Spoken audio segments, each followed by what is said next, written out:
Every time you're starting to believe you have some hope in the Broncos here, the Chiefs were just lurking around waiting, and then they send the message here. 22-9 the final. The Broncos really hurt themselves here tonight in their 12th consecutive loss to Kansas City. Hello, and thank you for joining us for the Broncos Postgame Show. Welcome into the Pat Bowlen Fieldhouse here in studio. I am Phil Milani, joined by Todd Davis.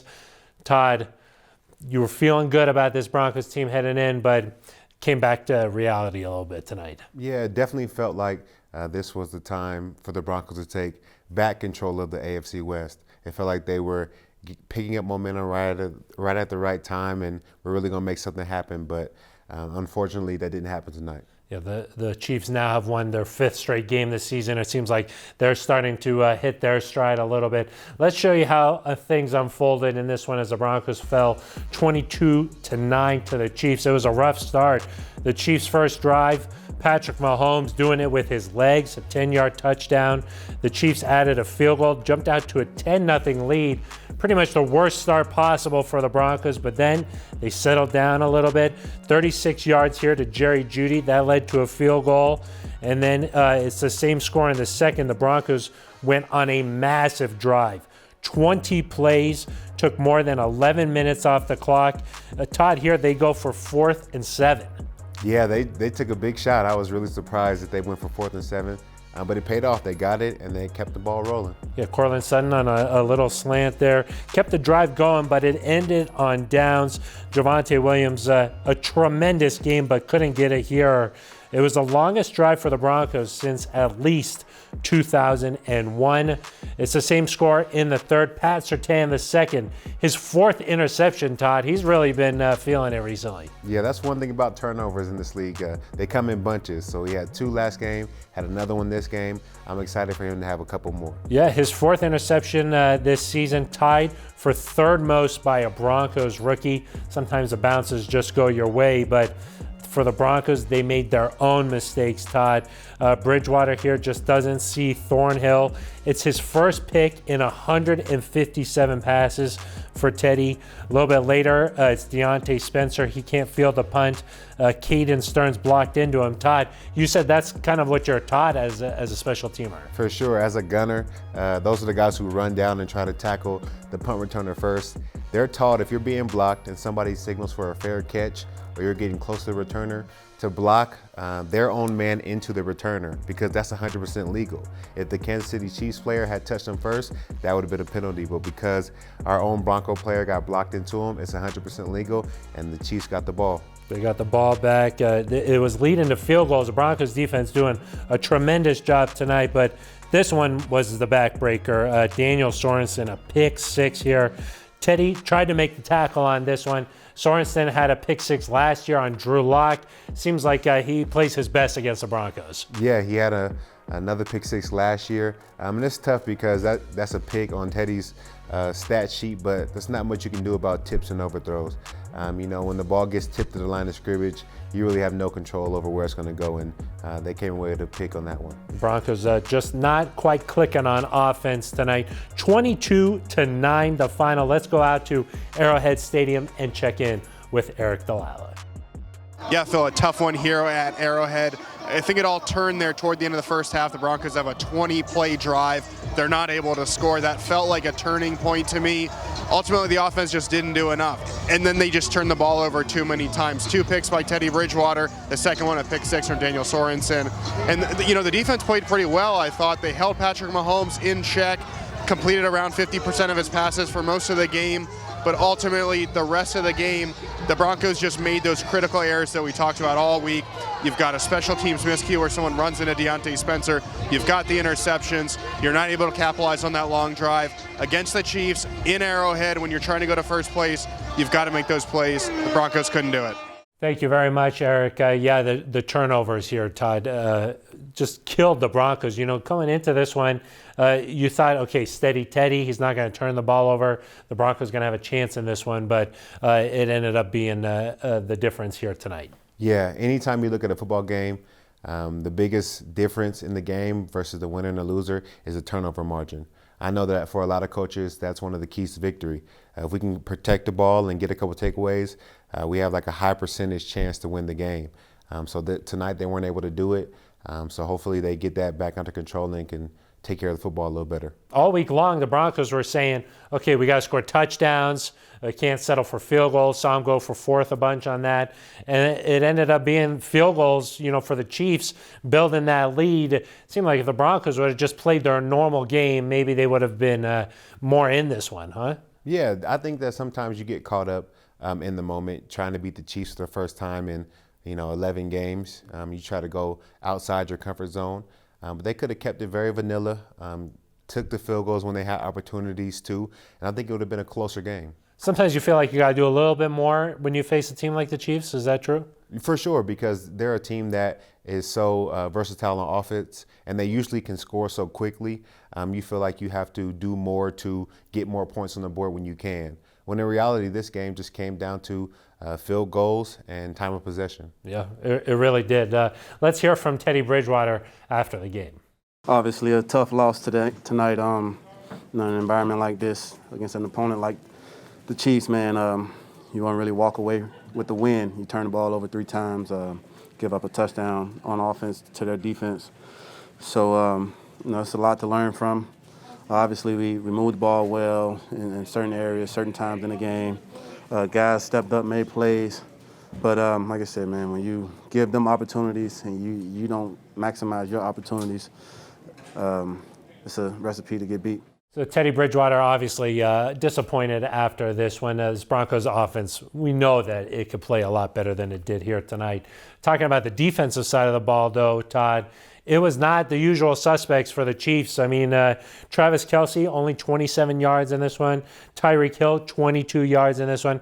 Broncos defense did a tremendous job tonight. They played great. They played really as good as you can against Patrick Mahomes. They really held him down, and he wasn't really able to make a lot of plays using his legs.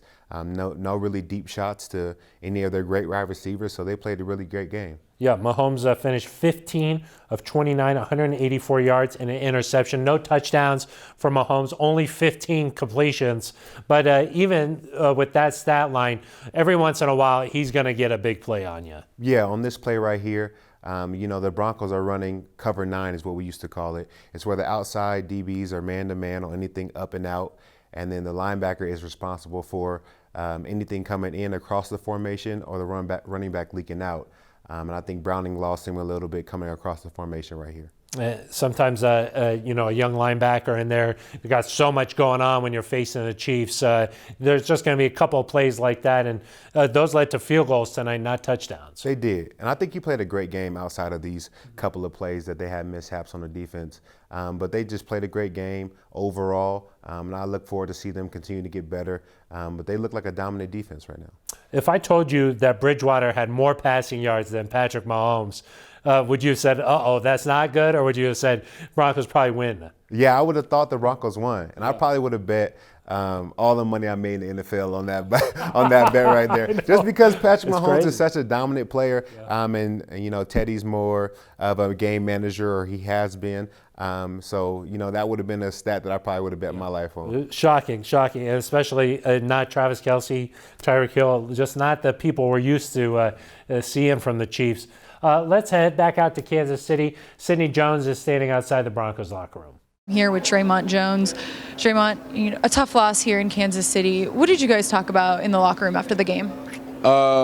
Just kind of reminding ourselves that we're just that close. It just takes a little bit more. We got to figure out what it is, and tomorrow will help us see what it is that we need to give us that extra little boost.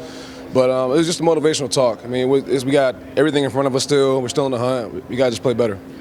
Despite the loss, you guys had multiple stops on, one of the highest powered offenses in the league. Does that give you guys confidence moving forward at all? Yeah, for sure. We know what we're capable of.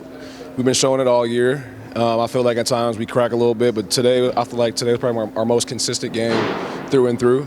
And we got to use this motivation to beat Detroit. They just won their first game, so they got some momentum. We got to make sure we hone in and lock in.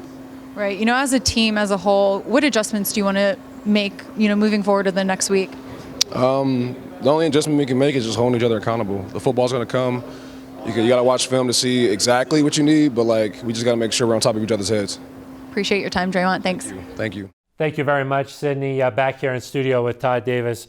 Todd, the one bright spot for this Broncos offense was Javonte Williams tonight. No Melvin Gordon. You knew a lot was going to be placed on him. He really delivered. He played great. He had almost 200 yards all-purpose. As a rookie running back, primetime television. I'm glad he was able to do it when all the lights were shining bright. I'm glad the world is able to see what a great player Javonte Williams is. As many of Broncos fans and Broncos country know, he's going to be a great Bronco for a lot of years to come. 23 carries, 102 yards. Todd, what is it about him? Because every week he's just moving piles and impossible to bring down. Well, I didn't know that he was a linebacker for most of his high school career. So he's a linebacker at heart. You know, I think that's what makes him great is he's inside. He's really a linebacker. So that's why he's able to move the pile and keep his feet turning. You know, you can always come back to the other side of the ball if you ever get tired of that. But I think he'd be a great linebacker. You felt that special connection with him? Yeah, as soon as I heard that, I touched something. You know what I'm saying? Yeah. I felt like he was one of us. How would you try to bring him down, Todd? I mean, what's the key here? Because it doesn't seem like any opposing defenses know the secret yet. Yeah, I would definitely try to go for his legs and wrap them up. But I look at guys try to do that, and it doesn't really work. So I don't know what I would do. I'm glad I don't have to tackle him. I'm here in the booth, and I just get to talk about it. Yeah, exactly. Better to be in here than on the field with Javante's involved. For sure. Let's go back and check in with Sidney Jones one more time. Outside the locker room here with Javonte Williams. Javonte, obviously not the outcome you guys had hoped for, but it was your first career start. You know, you had another 100-yard rushing game and a receiving touchdown. What did it mean to come out here and show up for the team like that? Yeah, I just do anything I can to help the team win, especially in a divisional game like this one and trying to go for first place. I feel like we did all right. We just had a lot of mistakes this game and stuff we got to correct and get ready for next week. Well, you had a season-high 23 carries, 102 rushing yards and 76 receiving yards. How important is it to you to be versatile in both aspects of your game? Yeah, I try to do more than what regular running backs do and try to do everything well, so they don't got to take me out the field in no situation. So, like you said, just being versatile, I feel like that's something that all running backs need in their game, especially in the NFL. What adjustments do you hope to see this offense make over the next week before you guys head back to Empower Field at Mile High to take on the Lions? Yeah, I feel like we just got to be more consistent. I feel like we do good sometimes, then sometimes it's a drop-off. And when the defense play this good, I feel like we got to help them and back them up. So, yeah, just being more consistent. All right, appreciate your time. Thanks, Javonte. Thank you very much, Sydney. Time to wrap up the postgame show here in studio with Todd Davis. Todd, as much as this one is tough to swallow, still 5 games left to go. The season's not over for the Broncos. Up next, the Detroit Lions. Mm-hmm. The Broncos still fully control their destiny. They will have a tough task with the Detroit Lions coming in. A team after getting their first win is going to be a dangerous team. They're going to feel like they're on top of the world. They're going to give you their best shot the whole entire game. So the Broncos, I feel like they will be prepared and can get a win, but the Lions will not come to play.